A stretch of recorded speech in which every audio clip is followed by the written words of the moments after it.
ন্যায় বিচাৰি থানাত গৰুলৈ উপস্থিত এডাল যুৱক। কিন্তু কিয় থানাত গৰুলৈ গোচৰ দিবলৈ আহিল চাওক আমাৰ এক বিশেষ প্ৰতিবেদন।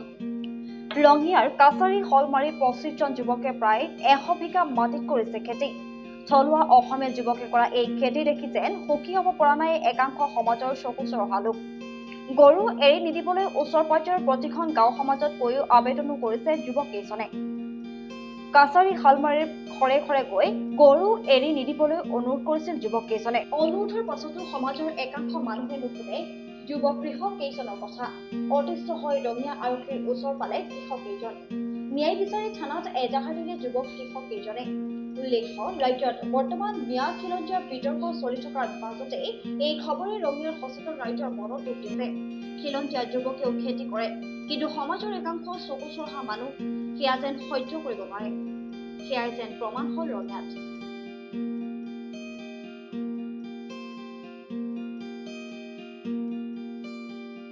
প্ৰায় 100 বিঘামান খেতি কৰিছোঁ, 10-12 জন মানে মিলি। খেতিটো কৰাৰ পিছত গাঁৱৰ মানুহ গোটেইখিনিক জনালোঁ আমি।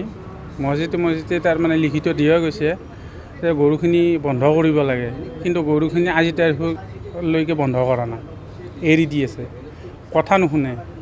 গতিকে আমাক তাৰমানে অলপ হেল্প লাগে, গৰুটো যাতে বন্ধ হয়, আমি অলপ সুৰক্ষিত হ'ব পাৰে, সেই ফচলখিনি কাটি নিব পাৰোঁ যাতে।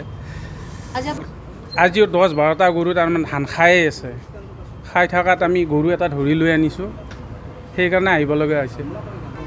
পথাৰ আমাৰ, খেতি আমাৰ বুলি চৰকাৰে যদিও কৈ আছে, কিন্তু কিছুমান অসমীয়া মানুহৰ কাৰণে গৰুৰ অত্যাচাৰৰ কাৰণে আমি খেতি কৰি পেলাইও সুফল পোৱা নাই।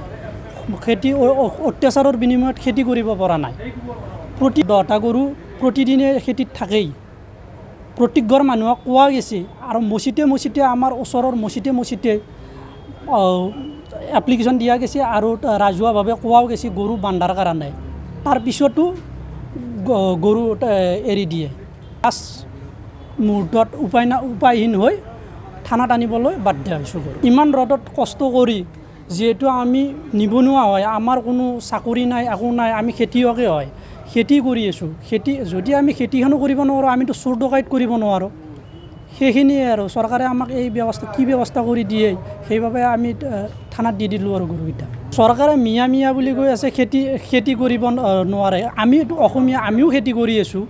আমিও খেতি কৰি থাকিলে আমাৰ খেতিত যদি আমাৰ মানুহে যদি এনেকুৱাকৈ গৰু ছাগলী এৰি দি কেনে অত্যাচাৰ কৰে, আমি কেনেকৈ খেতি কৰিম?